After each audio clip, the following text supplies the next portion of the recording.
got my own reasons why he got elected, and none of them are good. When you see who we appoint, you know something? By diehard Democrat, which I am.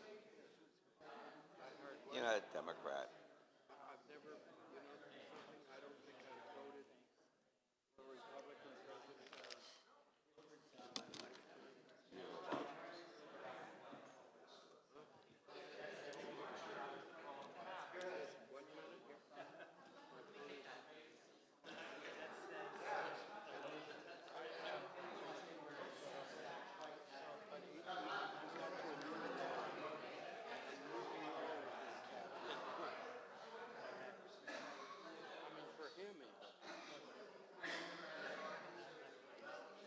Rabbi, you obviously, I was there and left as you were coming in. New Orleans. Visiting Lorraine's brothers. Such a great place. I love going there. I got places you would love. I haven't been to many places. Well, we'll try and work it out so we're there together. Okay. Would you like to go to the National Human Relations Award dinner? Yeah, I'm going. Oh, you are? Yeah, I have the invite on my desk. You can sit with us. You don't have to. Sure. I just have to double check the calendar, but it's on my desk. Okay, check it because I have 5 seats. Oh, I just got the invitation the other day. It's I know Carlos Magoya. When he was a young banker, I used to represent him. Oh, wow. And he's a terrific guy. I've never heard of him. He is the head of Jackson Health. Oh, yeah, that's right. I read the biography. Yeah, he's a great guy. Can I give this to you? No. Is Norman here? He tripped and fell. Oh, is he okay? What? He's Who said he could do that? Is he okay? He's fine. Probably All right. Did Daniel send you what happened? No. The project at Brown? No. He has a project called the Urban Blind Experience, and Brown supported it. He had the president of Brown. We went up. He had the president of Brown, the congressman, the mayor of Providence, members of the council. Actually, my daughter's best friend at Tulane is from Providence. Really? Yeah. How old is she? Freshman. She went to the same high school as Richard Payne. Providence. Maybe she should be Daniel. Yeah. I mean, she was at Tulane. He's going to become president of the AJC Student Global Board. So, All right. huh? Hi, everyone. Yes. Oh, really? My second grandson, both my grandsons. He's a junior. Shabbat Shalom. So, He may know who he is. here we go. Before we begin, can you hear me? So, yeah, that's not a given. Yeah. So, I'm a little under the weather. We thought you weren't going to be here. Why? Cubbies said, Oh, yeah, that was a mistake. I don't know, I went to visit my daughter in college last week, and I came back with this cold, and my ears are ringing, and my voice is going, so, is it raining when you're there? but in all conditions, I'm here.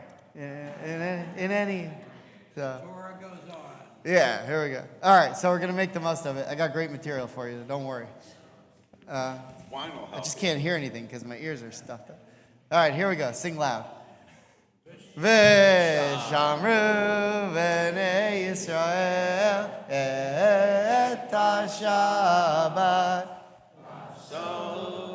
ha-Shabbat le'dorotam beritola v'shamru b'nei Yisrael et ha-Shabbat לעשות et ha-Shabbat ledorotam berit olam.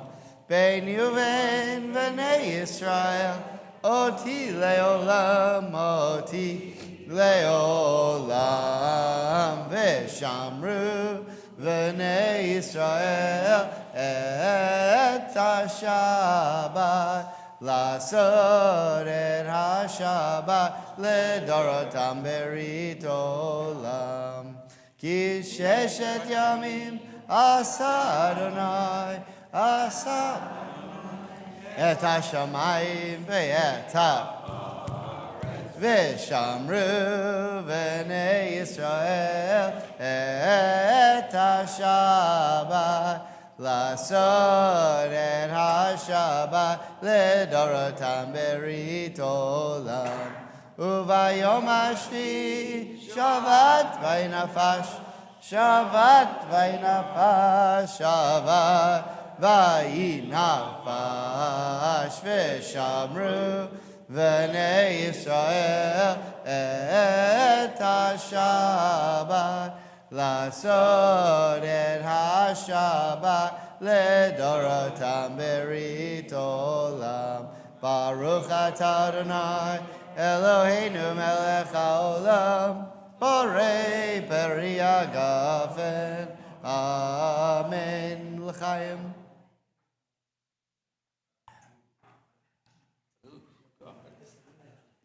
Okay. Blessing for Torah study.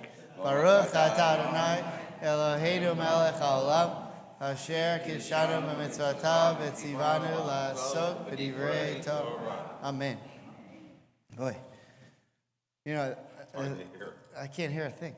The irony is there's this band that I really like, and I think in the 17 or 18 years I've lived in Florida, they haven't come to Florida, and they're here tonight in Boca. So I've got tickets for it a long time ago. I'm going to this concert. I can't hear a damn thing. So, Bashir, I guess. Okay. Anyway, what? Yeah, bizarre. All right. So Torah portion this week is Vayera, and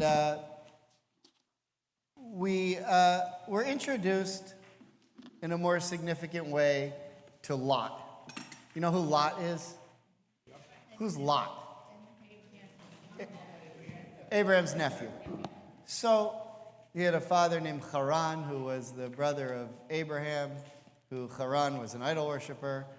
And Lot, you know, if you ask the question, is Lot a good guy or a bad guy? How do you feel about him? Yes. Yeah, okay. How many Jewish kids today you know named Lot? Yeah. Not a lot. Not a.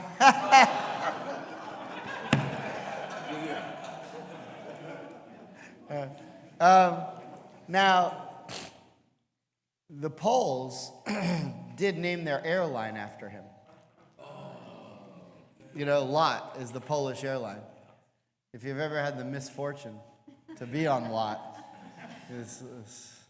you know, I go to Poland once in a while for the March of the Living or something, and sometimes you end up being on Lot, and there's far little more disgusting than the kosher meal on Lot.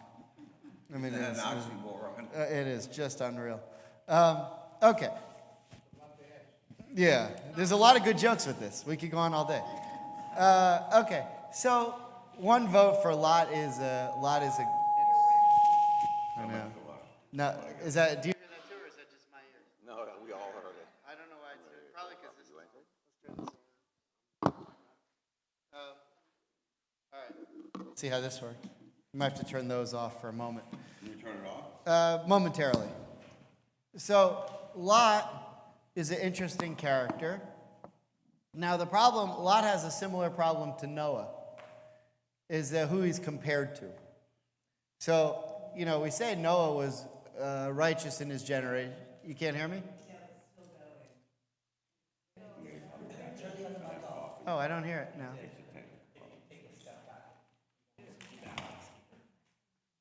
You still here? No? Okay. Um, I don't know. So the question is, do we want to annoy you guys with this or turn it off and annoy the thousands of people at home who are watching who won't be able to hear anything without it? I don't know what to do. It's really frustrating. Yeah.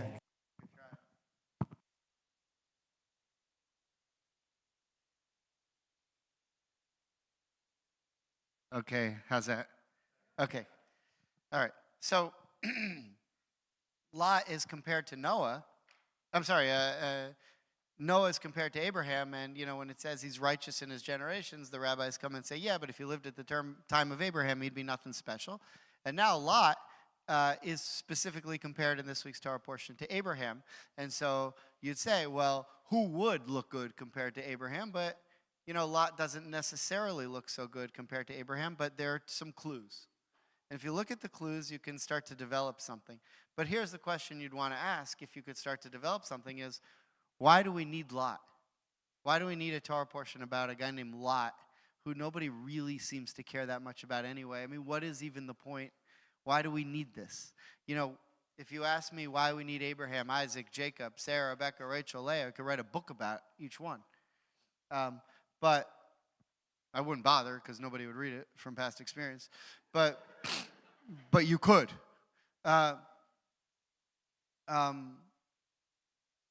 Why Lot? Okay. Now, if you can then ask the question, well, what do we learn from Lot and why is he actually here? Then you can derive a lesson. And then it's interesting. Now, there's an amazing story that happens with Lot and his wife. How many of you know the story what happens to Lot's wife? Wait, what's the story? She turns in a sodium diet. Okay. So if you look on the back of the sheet, there she is. She's the one on the right. She's pretty tall.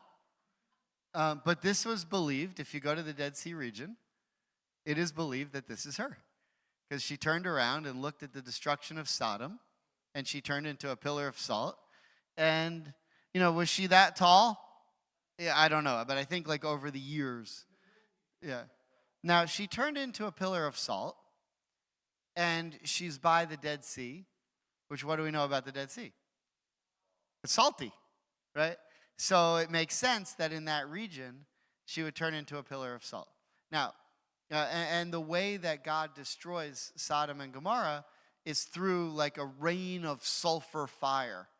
So was the Dead Sea really salty before this event? Or was it the destruction of Sodom and Gomorrah that turned the Dead Sea into, the region that it is with all of the salt and so forth? And, I'm not sure. I don't think it matters so much, but there is a very interesting midrash that talks about why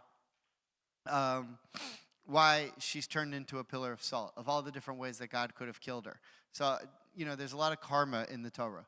For example, why is it that the soldiers of Egypt, when they were chasing the Jews through the Red Sea, and then the Jews come across the other side, and then they're in the middle, and God brings the water over them, they all drown. Why is it that it was ordained that they would drown? Yeah. Because Pharaoh said, we're going to drown all of the boys, all the Jewish boys. So God said, you're not going to drown my boys, I'm going to drown yours. Right? And in that moment, it was ordained. So sometimes you see karma like that in the Torah. So the question is, what did Lot's wife do that ultimately got her turned into a pillar of salt? So there's an esoteric midrash that says that, she used to be a cook. And she cooked for Lot. And he said, you put too much salt in my food. And she said, no, I don't. And he said, yes, you do. And then in the end, he said, okay, we'll see. No, that's I don't think that's exactly how it played out, but we're going to get to it.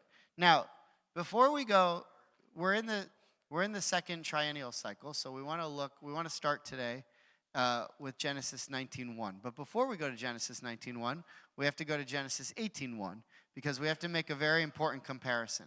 So if you look with me, Genesis 18, verse 1, that's where we'll start today. And this is a story that you know. You know the three guys who pass by Abraham's tent, and he runs out to greet them? Now, have any of you ever listened to the comedian Sebastian Maniscalco? Okay, so he has this thing, like when you were growing up, if someone would come knock at the door, it's like a wonderful occasion. Oh, who's here?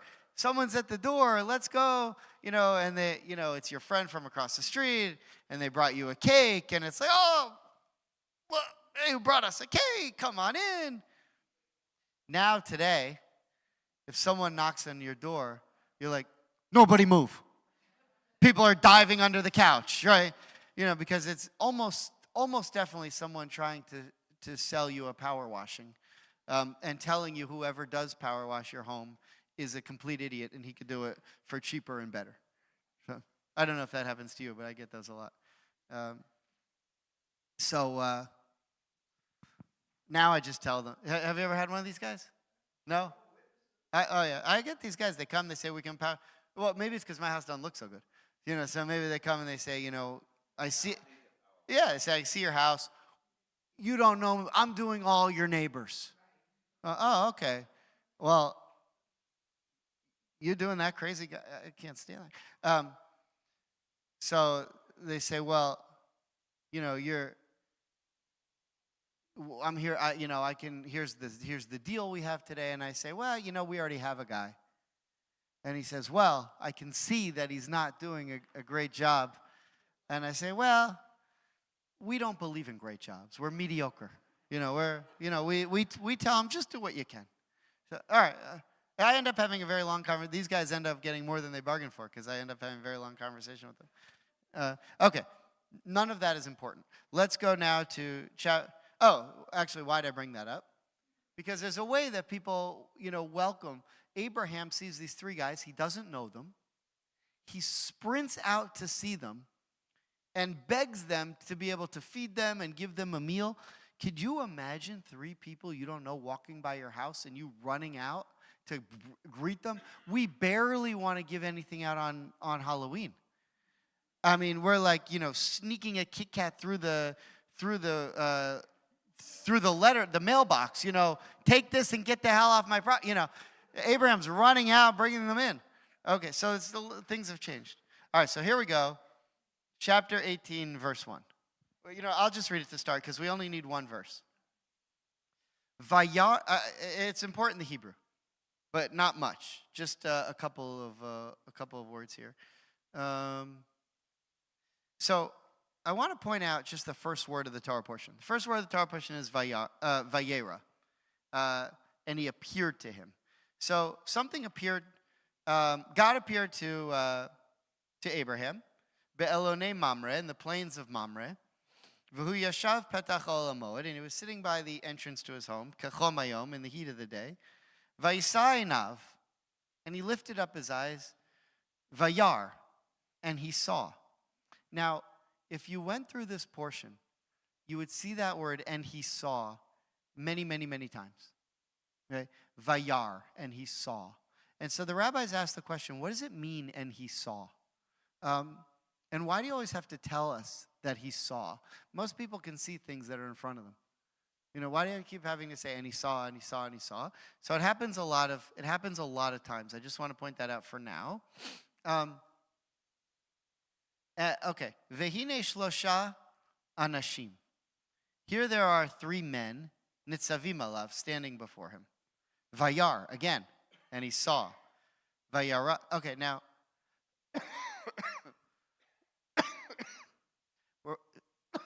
Excuse me. We're pointing out. Thanks. We're pointing out that he saw a lot of things, right? Now, what you know of Lot's wife, what was she told? Don't look back. Don't do what? Don't see. Abraham's the one who always sees. Vayar, Vayar, Vayar. You see it over and over. We could go through, I could show you 19 times where it says Vayar and he saw. But the one thing we know about Lot and Lot's wife is they were told, you're not allowed to see. So there was something that was going on that Abraham was permitted to see, that it was very important that Lot and his wife were not allowed to see. Okay, clear so far? You don't have to know anything more than that. Just keep that in mind. Now, what is it that he sees? Shlosha anashim. So we're referring to these three people. Shlosha means three. What is anashim? People. In this case, men. And now an ish is a man. Isha is a woman. And anashim means more than one person, with at least one of them being male. But here it means three males. But we know that these are not actual people. These are angels. But it doesn't say angels, right? It says anashim. Clear so far? That Abraham saw people. Keep that in mind. Now let's go to 19:1.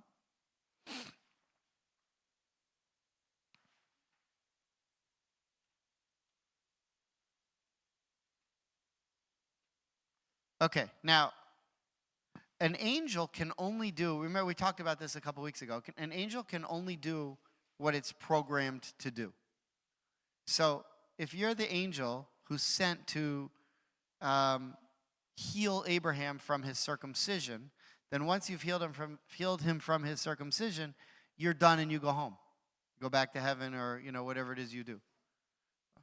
And if you're the two angels that are sent to destroy Sodom and Gomorrah, you're still on your way. So remember, there were three angels, right? We said Shlosha. So now look, 19:1. The two angels. So you ask the question, well, what happened to the third guy? So, well, he went home because he was there to heal Abraham and he has nothing left to do. So he went home. So there's two left. Okay, now, watch this. The two angels came to Sodom in the evening, and Lot was sitting at the gate of Sodom. Now, remember, Abraham was also sitting at the entrance to his tent. So here too, Lot is sitting by the entrance, or the gate of Sodom.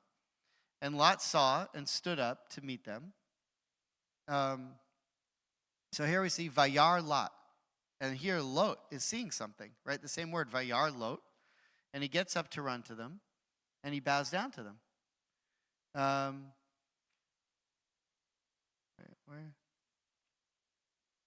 I'm missing a word. Bear with me. I thought it was 19:1.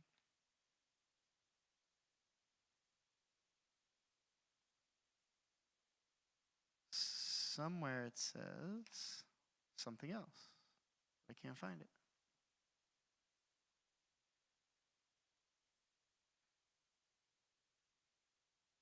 This is going to ruin the whole lot. Oh, okay, sorry. I'm losing my mind. It's when we see the men come to Abraham, they're called anashim, right? But now look. In the beginning of 19:1, Vayavo'u Shnei Hamalachim. Now they're not called anashim, they're called malachim. What's a malach? Right. No. Malach, not a malek. Malach is an angel. Shalom aleichem malachei hasharet. Right? Shalom aleichem, peace unto you. Malachei hasharet. Sharet means the ministering. Malachei, the angels, the ministering angels. Right? That's what Shalom aleichem is all about. So, why is it now that Abraham sees anashim, sees people, but when they come to Lot, they're referred to as angels? Okay, you see the difference? Okay, so now, if you mind taking us.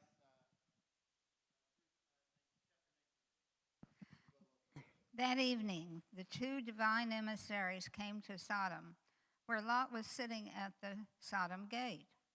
Seeing them, Lot got up to greet them, and bowing all the way to the ground, he said, "Come now, my lords, turn to your servant's house, stay there overnight and wash your feet. When you get up, you can go on your way." "No," they said. "No," said they. "We'll stay the night in the open." He so pressed them, however, that they followed him and entered his house, where he made them a festive meal, baked unleavened bread, and they ate.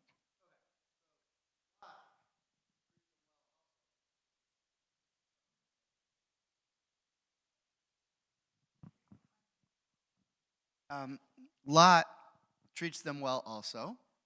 But if you look on the sheet, look what Rashi says on 19:1.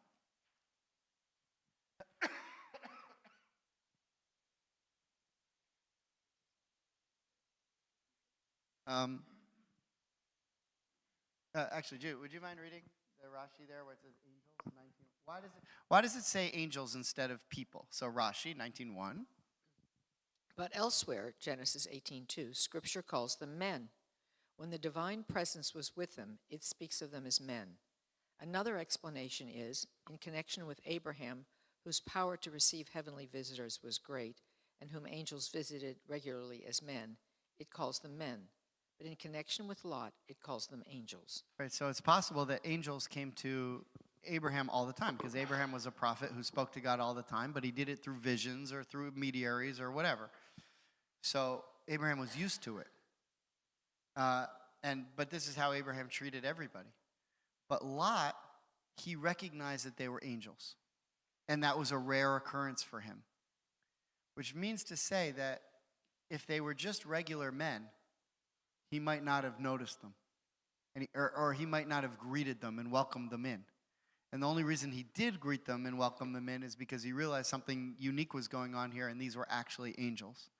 Which, again, is comparing him to Abraham and how Abraham welcomed people better than he did. The other comparison is, though, that Abraham's in his tent. Tents in the Torah mean something, right? Because there are really two jobs you could have. You could either be a shepherd, or you could be an IT. No, I'm just kidding. You could be a shepherd, or you could be or a farmer. That's pretty much it. So if you're a shepherd, most of the heroes tend to be shepherds. Why? Because shepherds, you have a lot more free time.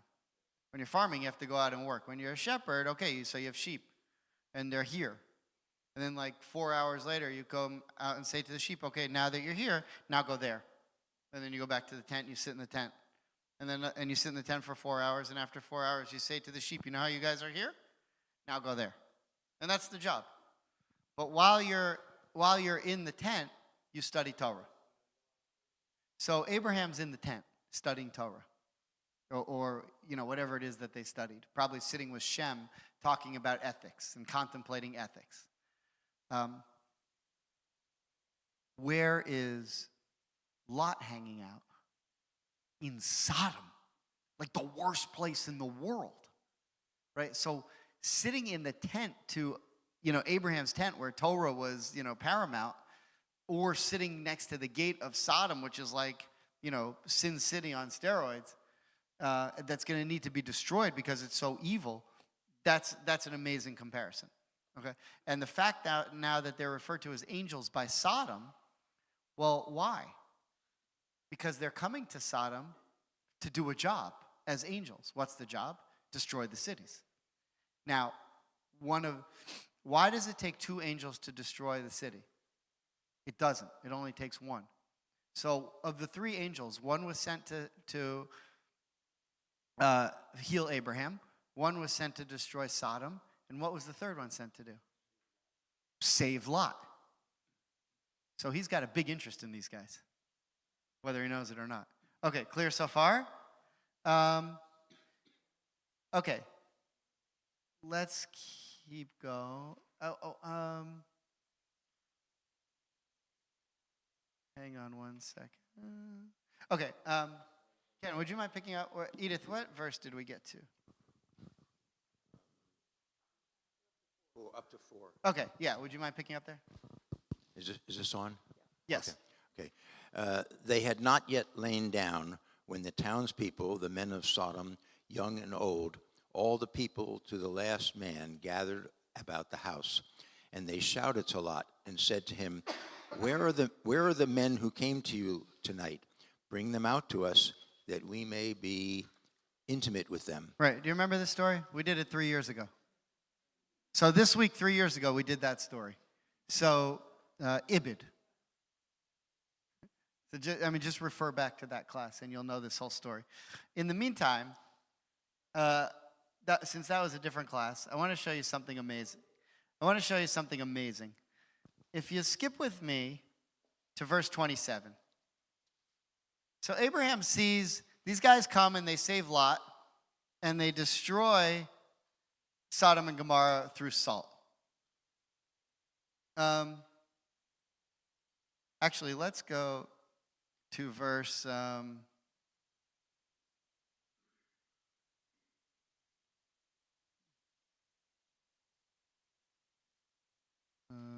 on, where is it? Verse 16. Can we just get to verse 16? 16? Yeah. Okay. Okay. Still he delayed. So the men seized his hand and the hands of his wife and his 2 daughters in the Lord's mercy on him, and brought him out and left him outside the city. When they had brought them outside, one said, "Flee for your life." Okay, now here it comes. Remember, there's a lot of seeing involved, and Abraham sees things and Lot sees things, but now we're going to get this command from the angels to Lot and his family that says, "Flee for your life. Do not look behind you, nor stop anywhere on the plain. Flee to the hills, lest you be swept away." Okay, now, we don't get why. Why can't you look back? And sometimes you want to see things. Can't look back. You ever see, I think it was Raiders of the Lost Ark. You know, when they open the ark? Yeah, and Indiana Jones says to, was it Marion? Don't look. Don't look. Because Indiana Jones was a prophet. And so he knew that, you can't. So he knew that you can't look. And the Nazis looked and they were wiped out, but because they kept their eyes closed, they were fine. We don't have here why you can't look. Now, we know that none of them looked back except for Lot's wife, and she turned into a pillar of salt. By the way, what's her name? So her name comes in the Midrash, but it's debatable. It's either Irit or Edith. And there's a question of if it's a Dalet or a Resh. Some of the now Edith comes from the word aid, which means a witness. Irit sort of comes from the word Ir, which means city, which both have something to do here. So I'm not sure exactly if it's Irit or Edith. But something happened. I just want to point out here that this is where she's told, don't look back, but we're not told why. But we are told you'll be obliterated, which essentially she is. She's wiped away with the sulfur. Okay, let's keep going. Verse 18. I was told her name was Morton, by the way. It wasn't Morton? Morton Salt. Okay, anyway. All right. She had a good position stock-wise. Yeah. Okay. But Lot said to them, Don't "Oh, encourage. no, my lord. You have been so gracious to your servant and have already shown me so much kindness in order to save my life, but I cannot flee to the hills, lest disaster overtake me and I die. Look, that town there is near enough to flee to. It is such a little place. Let me flee there. It is such a little place, and let my life be saved." He replied, "Very well, I will grant you this favor too, and I will not annihilate the town of which you have spoken. Hurry, flee there, for I cannot do anything until you arrive there." Hence the town came to be called Zoar. Okay, and there's a lot of interesting ideas here about what is Zoroastrianism, and there's some really good articles about that. What was going on here? Did Lot find some other type of religion? But Lot pretty much admits here that he's mediocre, and that he's okay to be a big fish in a small pond. But what do the angels want Lot to do? To go and live with Abraham. Because where else are you going to learn Torah? Where else are you going to live the right way? And he says, I am looking great right here. Everyone here thinks that God thinks I'm amazing because I live next to Sodom. I don't live in Sodom. I live in front of the gate of Sodom. But when you compare me to those guys, I look great.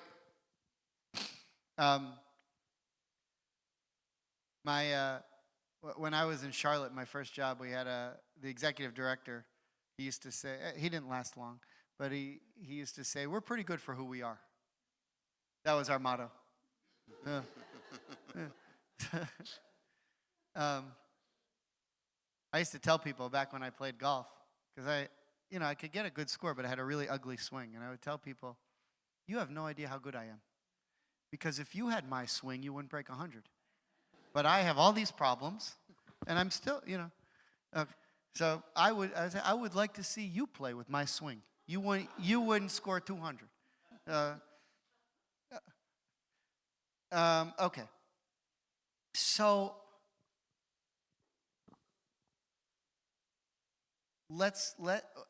I want to show you something really incredible that happens right now. After Lot, so Lot goes the other way, and he ends up going to live in this other place and says, I'm willing to not be an idol worshiper. I'm willing to not, but I'm not living up to Abraham's standards. That's crazy. He doesn't eat cheeseburgers. He doesn't eat shrimp. The Torah hasn't even come out yet. I'm still trying to get in as many shrimp, scampi as I can until Moses. I'm not doing that, right? So look what happens now. Let's go to verse 27. This is great stuff. Oh yeah, Annabella, would you? Abraham arose early in the morning to the place where he had stood before Hashem, and he gazed down upon Sodom and Gomorrah and the entire surface of the land of the plain, and he saw, and behold, the smoke of the earth rose like the smoke of a kiln. And so it was, when God destroyed the cities of the plain, that God remembered Abraham. So he sent Lot from amidst the upheaval, when he overturned the cities in which Lot had lived. Okay, now why is this so amazing? This is only so amazing if you know Midrash. Has anyone ever heard the story of Abraham and the fiery furnace? Yeah? What's the story? Anyone know the story? Okay, now, yeah, Roberta?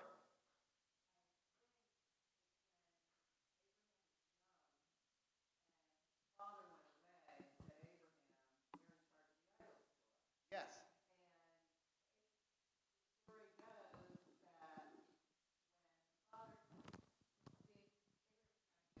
Yes. Oh yeah, could you speak into the mic and they can hear you at home?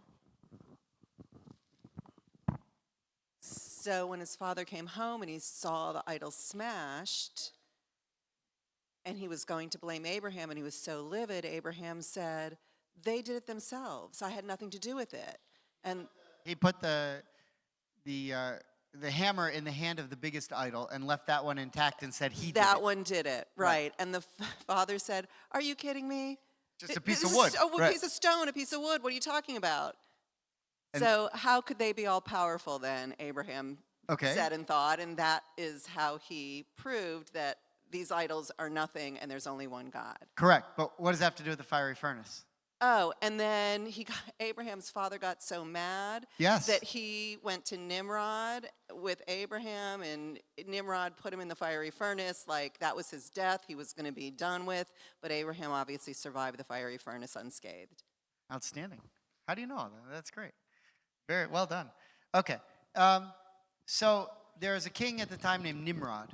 And actually, if you go to Israel, somewhere in the Golan, I forget where it was, I was there once, you could actually go back to and see where Nimrod's castle was, which is all the way back to the time of Abraham. There's some remnants of it. It's unbelievable. And in theory, according to the Midrash, Abraham was there. And you could, I think it's in a place called Gamla or some. I forget exactly where in the Golan Heights it is. So what happens is they throw Abraham in jail. Abraham's father is so angry with him. He brings him to the king. The king says, "You're going to bow down to me. I'm going to prove, you're going to prove that you worship idols." Abraham refuses, and then he says, "Well, then bow down to fire," because Nimrod his main god was a fire god. He said, "Bow down to this fire," and Abraham said, "Why should I bow down to the fire? Let's bow down to water. Water can put out fire." So he says, "Fine, bow down to the water." He said, "Why should I bow down to the water? The water evaporates and becomes clouds. Let's bow down to the clouds." And he says, "Okay, let's worship the clouds." And Abraham says, "Yeah, but then the clouds dissipate." And Abraham is trying to point to him, there's one power that controls all of it. Why are you worshiping each one of these things? So Nimrod gets so angry that he says, "Okay, I'm going to throw you into this fiery furnace. And they made it as hot as it could be. They put all this like chemicals and stuff or whatever in it. And they threw Abraham in. And when they threw him in, the fire like leaped out and killed everyone else that was there. And Abraham was fine. So there's a story once. I might have told you this story. When I was in Charlotte, there was this Orthodox rabbi that I used to study with. And he had a few like yeshiva boys in from Israel visiting him. And we were talking and they were telling me, how can you be reform? It's all a joke. And I was telling them whatever I could still remember from rabbinic school about how they were crazy. And that was pretty much the conversation. And, I said, and, the Torah was written by different people at different times because Abraham was riding camels. And they said, what are you talking about? And I said, well, camels hadn't been domesticated yet at that point. And here's Abraham riding camels. That's like saying Abraham was driving a Porsche. I mean, people didn't ride camels yet. And now, one of them said, yeah, that's stupid argument, because archaeologists make this point. And there was a famous archaeologist named Israel Finkelstein who wrote a book about it, and he published this, and he said, we have no proof that camels have been domesticated up until that point. And after he wrote that, later on, they found a plaque in somewhere in Syria of a king who lived before Abraham who had camels. But one of the yeshiva boys looks at me, and he says, you think Abraham could survive the fiery furnace and not figure out how to ride a camel?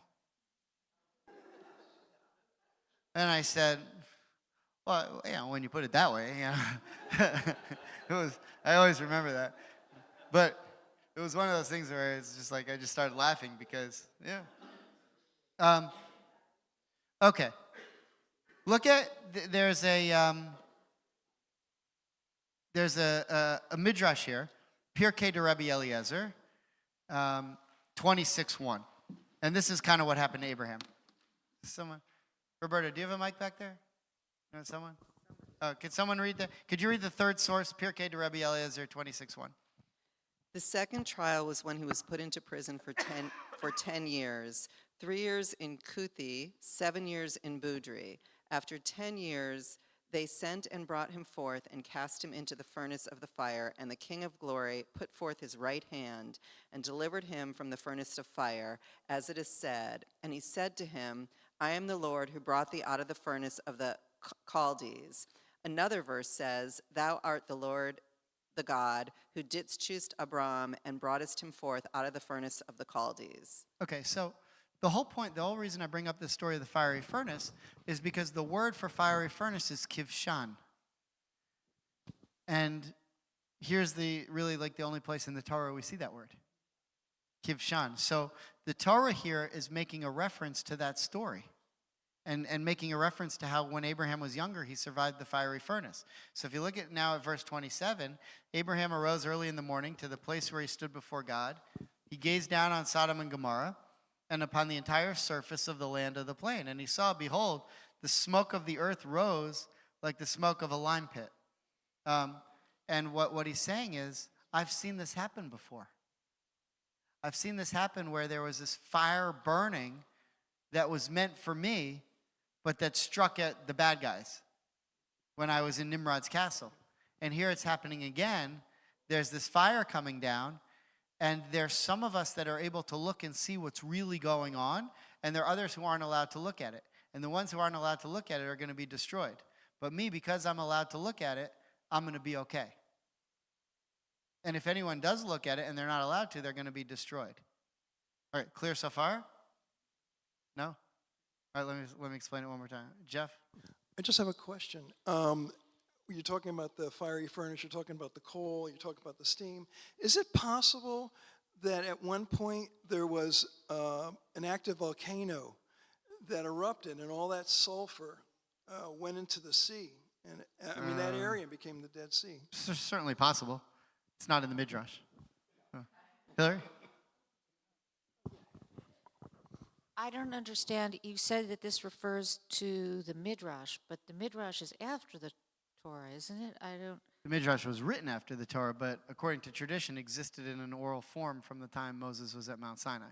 So, look, here's the story. The story of Abraham and Nimrod was from Abraham's childhood. This is a story from Abraham later on. So what some people might say is this: the fact that this word is used, and then we have that midrash from before is proof, actually, that the midrash must have existed in an oral form. Otherwise, a big coincidence that they use this word. Now, could you argue, no, none of this ever happened, and that the rabbis made that up later on? Sure, you could argue that. And again, the video that we have from this is grainy, so it's hard to tell exactly what happened. You know, who knows what really happened? But there is this story that Abraham was in the fiery furnace that Roberta told perfectly. So here's what I'm saying. Here's how the whole story's built up. There are things that you can see, and there are things you're not allowed to see. There are things that you understand, and there's things you look at that you don't understand. So, for example, Abraham looks at these people and doesn't need to be told that they're angels. It just says anashim. They're people, but he knows that they're angels. By the way, from the conversation, you can see that they're angels, because one of the first things they ask him is, "Where's your wife Sarah?" And he doesn't say, "How do you know my wife's name?" And then they say, "She's going to get pregnant." And they say, "How do you even know who she is, or how old she is, or what our story is?" But they're angels, so they know. And Abraham knows that they're angels, so he doesn't ask these questions. I mean, otherwise the conversation makes no sense. How do they know all this stuff about him and Sarah and her pregnancy and so forth? Reminds me of a funny story. Well, we don't need it. So Abraham, when he gets thrown into the fiery furnace, he's not scared, because he sees God in the fire and he knows God's going to protect him. But no one else sees him, because if anyone else saw him and they knew that God was in the fire and going to protect him, they wouldn't have thrown him in the first place. And so what happens is Abraham gets thrown in, and they all get destroyed. Just like when Indiana Jones said, "Don't look," all the people who looked got destroyed. Okay, now we come to Sodom and Gomorrah. Abraham is told, "Look what happened." And he sees what happens, and he sees that it's been destroyed, and he's allowed to see it, and he knows that God did it. The Sodomites see it, and just like Nimrod and all the people there, they see it and they get destroyed because they're not capable of seeing it and dealing with it like Abraham is. But then you have this intermediary, the Indiana Jones figure, Lot. Lot isn't able to see it, because if he sees it, he'll be destroyed.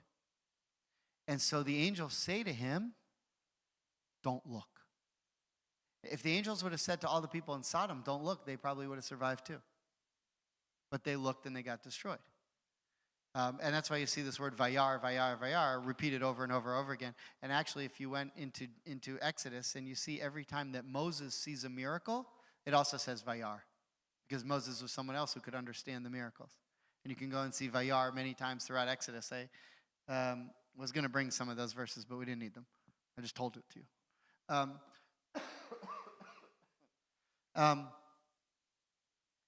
There's an interesting word in verse 28. If you look at verse 28, instead of using vayar, if vayar means to see, I don't know what your translation says, but 28, my verse says now, it changes it from vayar to, and he saw to, and he gazed. What do you have? In English, so the Hebrew is vayashkef, which means, and he gazed. So the question is, what's the difference between seeing and gazing? Why would the Torah use a different verb between seeing and gazing? So all we can say is, he saw before the fact. He gazed after the fact. After they've been destroyed and he's looking at the destruction, he's gazing over it. But vayar means he sees something that's about to happen. Now, what do you call something that's about, when you're seeing something that's about to happen? That's called a prophecy. So whenever it says vayar, that's code that Abraham's about to see a prophecy. So why is Lot and his wife told, yes, it's a vayar moment, but not for you? Because you're not prophets on the level of Abraham. Now, was Lot a prophet? Yeah, probably, because he was speaking to angels. Right? If you're speaking to angels and you're not a prophet, that's weird. So he had some level of prophecy, but not at the level of Abraham where he could discern these kind of mass miracles like this. Okay, now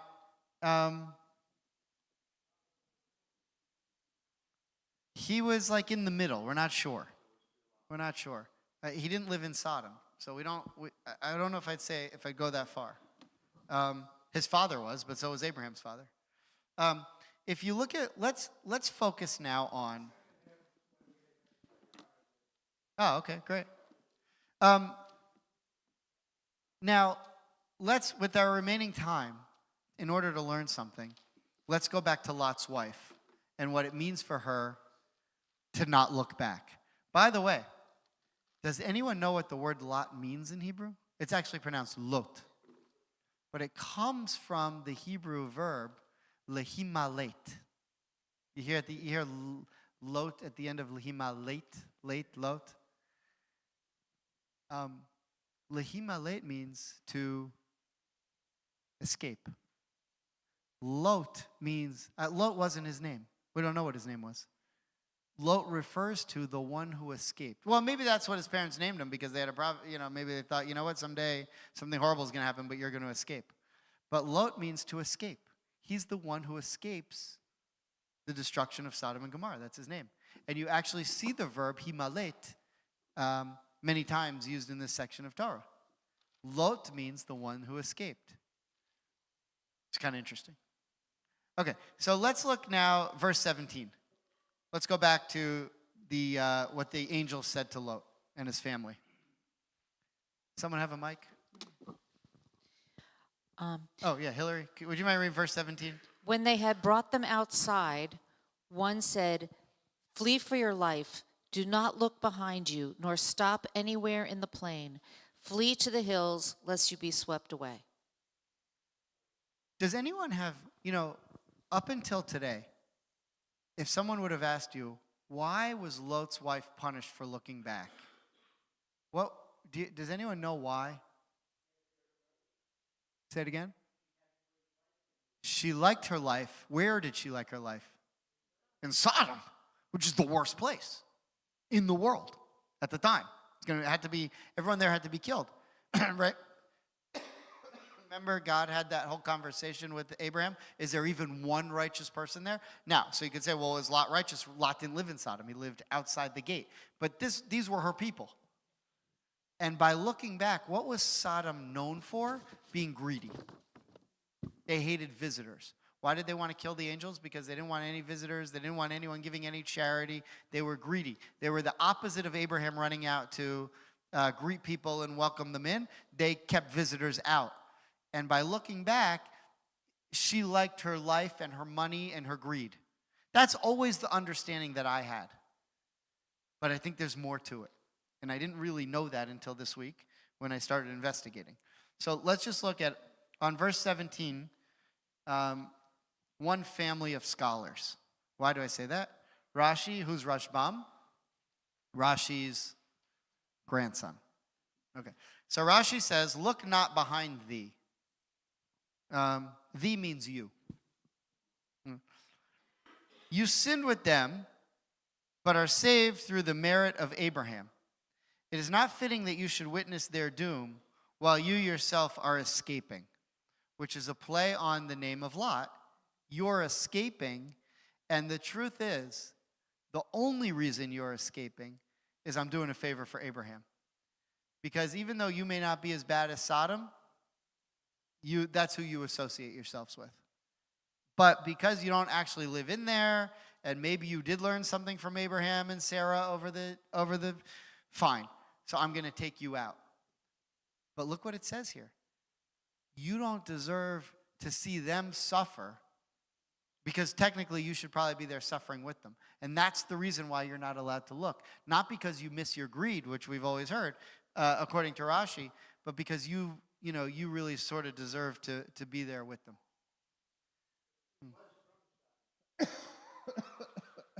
That's true. She was actually a sodomite. That's right. Very good. Yeah. It's high level stuff. Bobby? Right. There's a question of whether they had 2 or 4. Yeah. Right. Right. Presumably the other daughters escaped. So there's a debate amongst the rabbis whether there were 2 or 4, 2 stayed and died, and 2 got out, or just 2 got out, and there's a few different opinions. Roberta?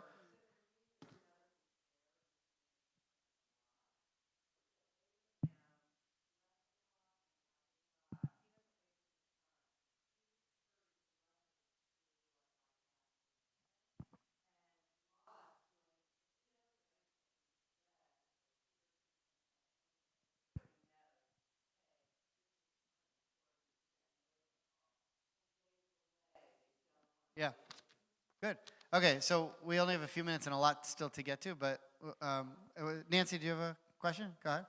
Just say it and I'll repeat it. I'll repeat it. So from her understanding, there were multiple daughters. Several were married.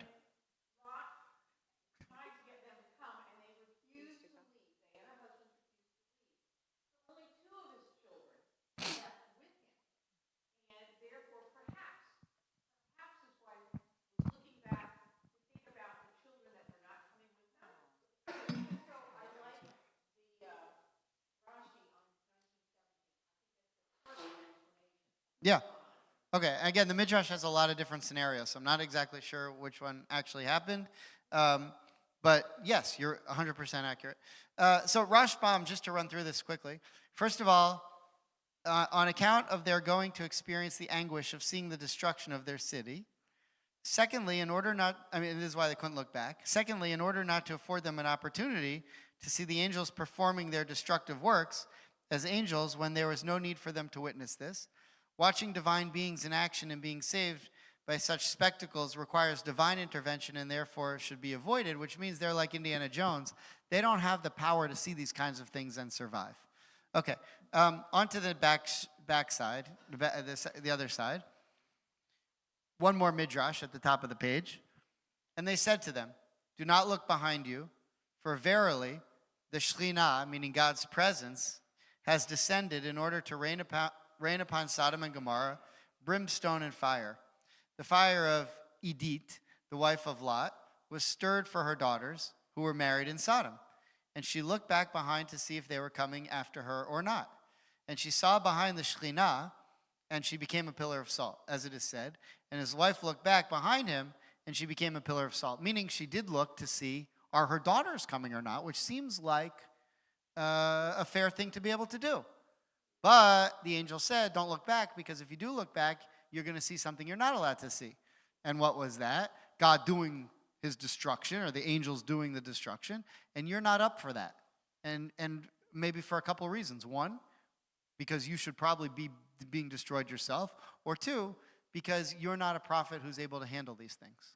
And you're not up for this type of revelation. So Rashi then, on 26, verse 26, she became a pillar of salt. Now, remember, in the story, we glazed over this, but remember now, the two angels come to Lot's house, and he brings them in. And moments later, the townspeople come and say, send them out to us, we want to kill them. How did they know? How did they know, the townspeople, that the angels were there? Who told them? So look at Rashi here. She became a pillar of salt. Remember we talked about karma in the beginning. By salt she sinned, and by salt she was punished. He, Lot, said to her once, give a little salt to these strangers. And she answered him, do you mean to introduce this bad custom also into our city? So she said, give some salt to these two men. And she said, this is Sodom. We don't welcome strangers. We don't give them food. What are you doing? And so the Midrash says, I didn't bring the whole thing, she went door to door and asked people, can I have some salt because Lot has some visitors? And each one of them said, what? And then she was tattling on him because she was so furious at him that she wanted the townspeople to come and destroy the angels. Okay, that's according to the Midrash. Now, last source, Rabbeinu Bachia, 13th century Spain. Look what he says. His wife looked behind him and was turned into a pillar of salt. It is possible to understand the word behind him as referring to the angel who overturned these towns. Seeing the angel has already been credited with this activity in verse 25, where the Torah mentions sulfur and fire being rained on the towns. The reasons Lot's wife was turned into a pillar of salt may have to do with the power of the fire, which dehydrated all fluids and left only solids which endure like salt. When we find Moses refer to this event in Deuteronomy, where he credits God with having turned the area into an uninhabitable sulfur and salt, something completely burned, he refers to this agent which God had performed, this as apo v'chamato, which means his anger. The fact that he first mentioned God and then his anger indicates that these were the names of the respective angels who carried out this destruction. Okay, now that we know what happened, now that we know who Lot's wife was and why she died, now that we know why they weren't allowed to look back, and it wasn't just because she was greedy, but there's a lot more going on to this, and now that we know that Abraham can see things that other people can't, now we can answer the question, why do we need the story of Lot in the Torah? And I think the answer is this. There's a comparison between Abraham and Lot. At the end of the story, the angels say, come and live with Abraham, and Lot says, I can't live up to those expectations. I'm going to go to this place called Zoar, and I'm going to do whatever I'm going to do. Now, you might say that, well, Lot is going to be like a bad line, and who needs him, and who cares? And Abraham is where other Jews are going to come from. Until you realize that Ruth is a descendant of Lot, which means that King David is a descendant of Lot, which means that all the kings of Israel come from Lot. So it can't be all bad, because good, very, very good things are going to happen from Lot. Not as good as Abraham. Abraham is sort of the father, the father of everybody. But there's this comparison, and the comparison is asking you as a Jew, what are you, over the course of your lifetime, going to look at? What do you want to see? Do you want to see what Abraham saw? Do you want to be intense and learn Torah? And do you want to be the person who runs out and greets everybody? And do you want to go to wells all your life and try to teach people about Torah? And do you want to stand up to power like Nimrod and say, I don't believe what you believe, I'm standing up for what I believe? Or do you want to look at the things that Lot looks at? Lot lives by Sodom. Lot looks in through the gates of Sodom every day and sees the worst people in the world. When Lot finds out that they're going to be destroyed, he's told, you don't even deserve to look at that, because if you did, you'd realize you should be destroyed with them because of the things that you look at. And this whole story is a play on what you're allowed to look at and what you're not allowed to look at. But who controls, what controls what you see? Do you see this morning me? Or do you see, a par 4? Right. But I mean, where do your feet take you in life? Do you see charity events, or do you see, self-indulgent type things? And ultimately, why Lot is interesting is because he wasn't a bad guy. He wasn't Sodom. He didn't deserve to die there. But he wasn't that great. And the reason why he wasn't that great was because, even though he was a member of the shul, he never showed up. Even though he was okay, he was a decent guy, who did he marry? Why did he marry someone from Sodom who, when the chips were down, went and told all the neighbors to come and kill his guests, who were angels of God? And if you read through this, what you continue to see is that the Torah is telling you what you see is your responsibility. And if you want to be able to see it in a deep and meaningful manner, then you can't just see it once in a while like Lot did And then, you know, you need to use the word angels because it's so rare for you to be around something holy that you say, oh my gosh. You want to be like Abraham, that the holiness is so normal and you see it all the time that you don't even have to refer to it as holy. You refer to it as your way of life. Okay, I think that's the story of Lot. All right, Shabbat Shalom. Yeah.